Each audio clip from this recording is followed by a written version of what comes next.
I'm here today in the lovely Warwickshire village of Long Itchington. The village offers everyday amenities such as a co-op, an excellent choice of public houses. There's also a primary school and a nursery.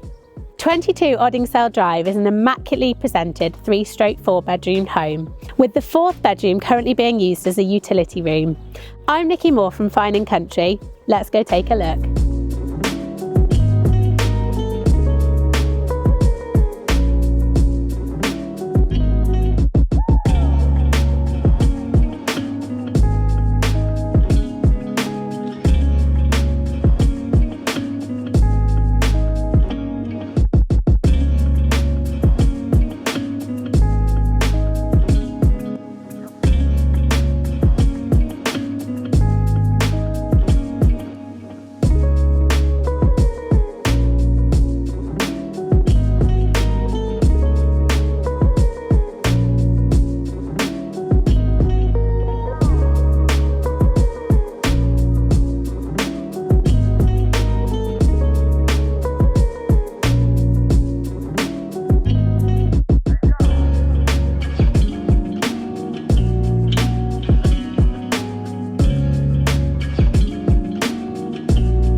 You join me in the rear garden at the end of the tour. If you'd like any more information or to arrange a viewing, please contact me with the details that will follow.